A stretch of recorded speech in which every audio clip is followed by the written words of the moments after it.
Hey everybody. Okay, so you guys know that I usually do all the videotaping for all of our videos.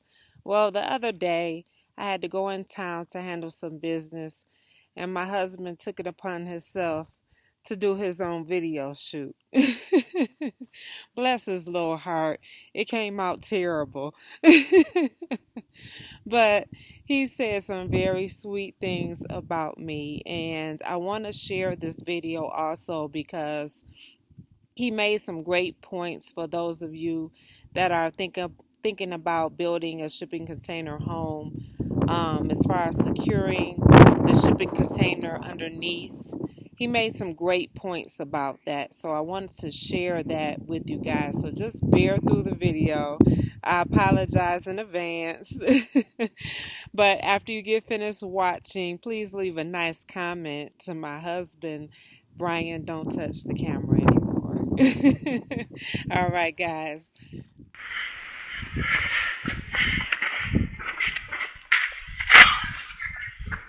Alright.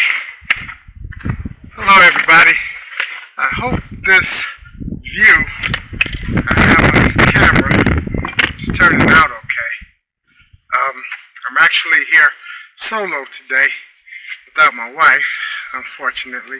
She had some personal business she had to go handle, womanly stuff, so I'm here working on a project by myself. She's probably not going to see this video till she comes back and puts all the videos together. So while she's gone, I want to tell her I miss her, and I love her, and I wish she was here helping me. I'm going to get some brownie points for this, I hope. But no. But when I got a split second, let me speak on that real quick. Being out here off grid and living what a lot of people consider isolated, we don't consider it isolated, but some people do. You really begin to understand the Creator's thought process of man having a mate, man having a significant other. When you're living kind of what I will say as a metaphor, living in the matrix, you don't really get the real grasp of how important that is. When you're out here and it's just you two, and you two are the only two doing everything, from digging to laying fence to pouring cement to, laying block, whatever, you really begin to appreciate what God intended for you as a partner, or what a partner should be. So, I just want to take this opportunity since she's not around, just to share this out with the YouTube family and just say, doing this really helps you see way more than what a lot of people out there think it's just about just living off grid. You actually really begin to understand God's design on a much deeper, conscious level of what the intent is for us.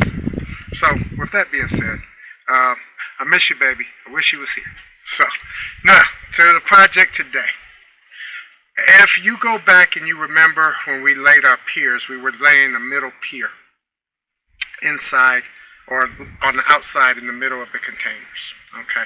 The reason for that middle pier is to ensure minimal or no flexibility in the center pieces, or the center section, I should say, of the shipping container once you cut out that wall, because there's nothing connecting the top part to the bottom part. So that bottom part becomes flimsy on each side.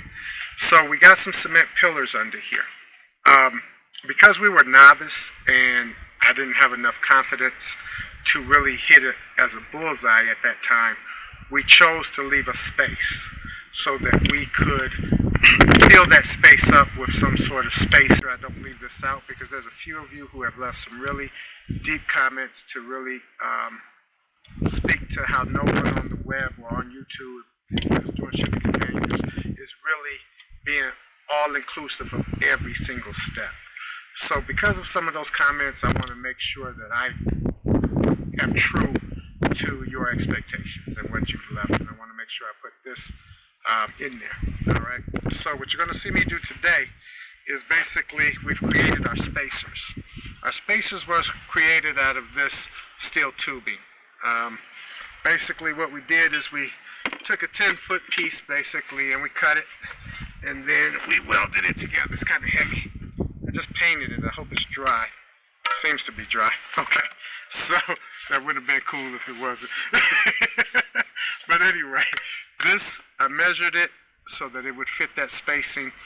I'm going to slide this between the two cement block pillars that are directly in the middle, and this spacing will create firmness between the two pillars in the middle sections of the shipping container, which if these are the linear pieces of the shipping container, it's going to fit right underneath them. What I have here are some bottle jacks.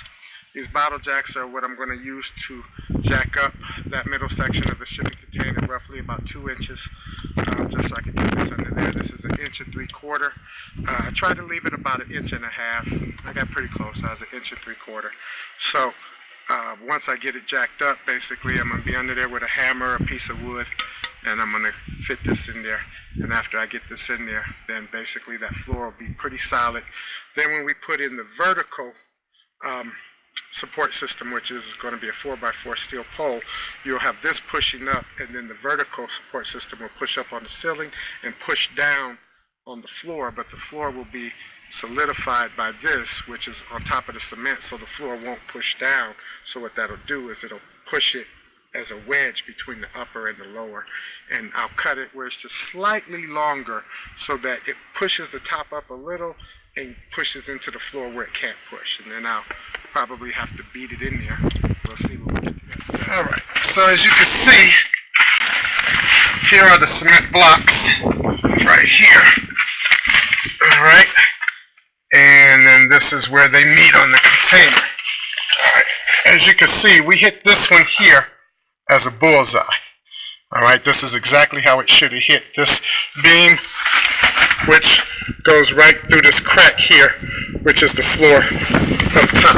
Okay, so do is I'm basically going to, in essence, put my bottle jack here from the ground, jack this up, put the other bottle jack on this side, approximately right here, jack this one up, take the 2x4s out, and put the piece of steel that I have that's going to go from here to the end of here as one whole unit, and it will also go to the back of the cement block as one whole unit. So it's going to be one complete square, and this is basically where we were off.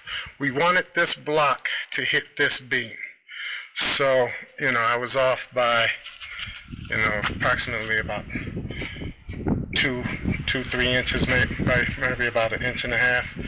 That goes back to when I said make sure you put your stuff on paper first, because then you won't have little offs like this that you have to correct and fix. But again, for our first time, I don't feel too bad about it. So anyway, so that's what I'm about to do now. I'll try to figure out how to set this up. The next shot will be where I have it all set up. Okay, looks like I got it set for a view. So, try to get this under here now.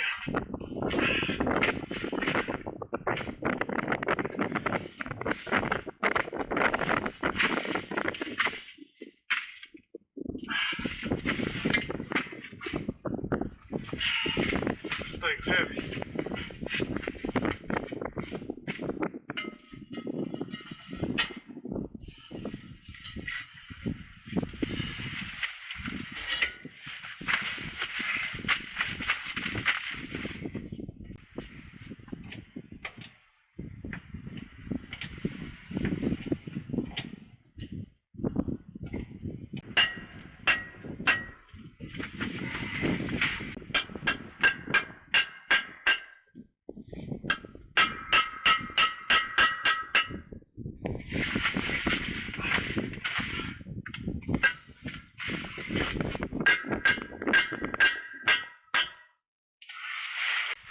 Alright, so that's where I'm at.